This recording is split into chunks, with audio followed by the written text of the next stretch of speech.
Bapak Ibu sekalian, Assalamualaikum warahmatullahi wabarakatuh.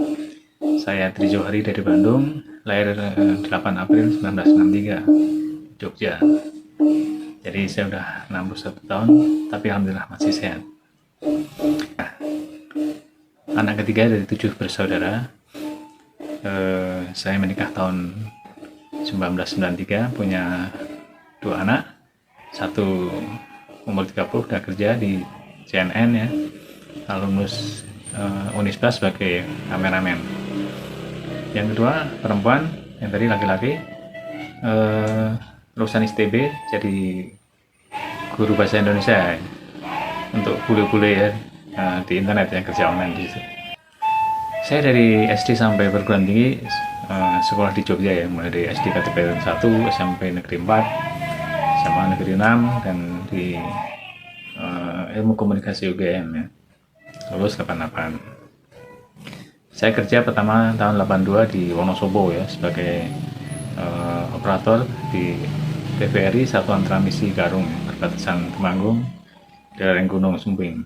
94 saya pindah ke Sumba ya, sebagai kasat TVRI Transmisi juga di sana sampai tahun 2000. Tahun 2000 itu saya pindah ke Bandung ya, di TVRI Jabar sebagai reporter. Terkadang menjadi kameramen. Sampai sekarang saya sempat jadi wartawan online di Jurnal Soreang setahun ya, lalu menjadi PKO, pedagang kaki online, dan sebagai investor dan lain-lain ya, kerja online yang menghasilkan uang. Saya juga punya 2 rumah di Jogja ya, saya kontrakan sebagai ya, tambahan income. Sementara istri saya jualan sate marangi ya, online. Saya juga sering bantu untuk deliverynya. Keahlian khusus, jadi karena saya reporter dan sekaligus kameraman ya, saya ahli dalam bidang liputan ya, liputan online atau liputan televisi. Karena itu hobi saya memang terkait dengan itu ya, bikin liputan, menulis, membaca, olahraga, dan lain-lain. Dulu zaman muda saya jago deh, sekarang cukup badminton ya, atau jalan kaki ya, lebih aman. Saya pernah menulis 97 artikel ya di media massa ya, di KR, di PR, Monitor ya, media internal kantor saya TVRI. Saya juga pernah bikin buku ya, Mengangsur dan Runtuh ya, 23 perantau Jawa di Waikabuba. Hasil penelitian saya selama 6 tahun di sana. Saya juga bikin konten ya, di YouTube saya materinya seputar dunia liputan.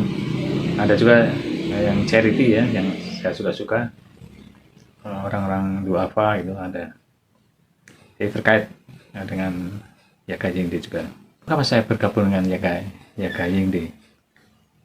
Ya saya lihat perusahaan itu bagus ya, bukan sekedar mencari uang semata ya, tapi ada sisi sosialnya, charity-nya itu.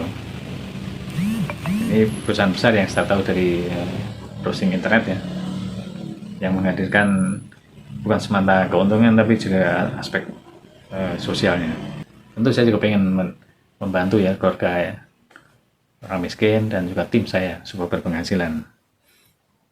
Orang yang menerima bantuan bisa mendapatkan pendidikan yang layak sampai S3, sementara tim kami bisa juga berpenghasilan sampai mereka sekolah sedemikian jauh. Karena hadis mengatakan ya, musibah tidak akan mendahului sedekah.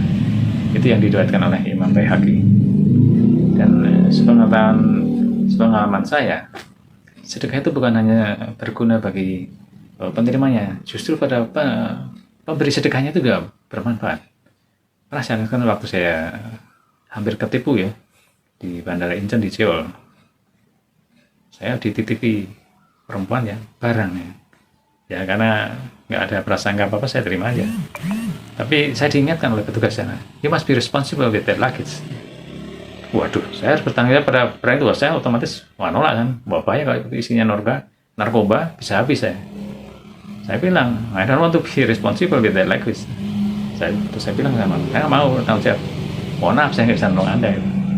Kenapa ya? Mungkin karena sedekah ya. Jadi saya diingatkan, karena bahaya kan karena narkoba. Sementara sedekah yang saya lakukan sebelum ke Korea itu hanya 100.000 ya pada orang gitu. Alhamdulillah. Jenis perusahaan apakah Yaga Yingde itu? Yaga Yingde merupakan perusahaan manajemen ya, besar di Colorado pusatnya, dengan owner Pak Suwarto Reddy ya. Ini cabang di Singapura, Vietnam, Hong Kong, Korea juga, dan lain-lain. Bidangnya mencakup pengelolaan dana, energi terbarukan, infrastruktur, AI ya, gitu, kecerdasan buatan, pendidikan, dan lain-lain. Terus yang ketiga, dari mana dana proyek bantuan pendidikan Yaga Yingde ini? Jadi dana proyek bantuan Yaga Yingde berasal dari sumber keuntungan perusahaan ya, atas investasi dan beberapa proyek lain. Sumbangan 5-10% dari total keuntungan. Lalu yang keempat, apa arah pengembangan Yaga Yingde di masa depan? Nah, arah pengembangan perusahaan di masa depan akan membantu warga masyarakat Indonesia yang kekurangan ya, tapi potensial, membantu lebih banyak anak keluarga miskin mendapat pendidikan yang baik, menemukan talenta-talenta baru di bidang perekonomian, mengembangkan teknologi, menghadirkan Indonesia untuk tujuan membina satu generasi, mewariskan generasi berikutnya, untuk menumbuh kembangkan konstruksi dan bantuan pendidikan siswa. Yang kelima, bagaimana saya bisa bergabung dengan perusahaan dan diakui. Nah, untuk ini tentu saya harus menggabungkan tim ya, 12 orang yang bisa saya duplikasikan ya, apa yang saya dapat dari sponsor, upline saya ke bawah, supaya mereka juga mempunyai kesuksesan yang sama. Sukses untuk mereka, sukses untuk perusahaan. Yang keenam, jika diakui Yaga Yingde, apa tujuan rencana Anda? Ya, jika terima saya akan menyatukan seluruh anggota tim saya untuk bisa membantu banyak anak-anak keluarga kurang mampu ya, sehingga mereka bisa mendapatkan pendidikan yang layak. Saya juga berharap agar tim saya aktif dan mereka bisa meningkatkan pendapatan mereka. Yang ketujuh, berapa persen kekayaan yang akan Anda sumbangkan, yang saya sumbangkan pada perusahaan jika sudah menerima penghasilan? Nah, ini saya lihat besar ya, dari 220, 1,9 juta sampai 18 juta, itu saya anggap cukup besar ya. Ya kalau itu menurut pendapat Amin Rais kan profesi ya, Yaganya itu 20%. Saya siap 20% ya. Yang kedelapan, departemen profesional mana yang digunakan perusahaan untuk melindungi dana tempat berinvestasi? Ada 12 ya, di antaranya departemen keuangan, Litbang, hubungan investor, manajemen proyek, kekayaan intelektual, HAKI ya, departemen HAKI, bisnis internasional, pengembangan pasar,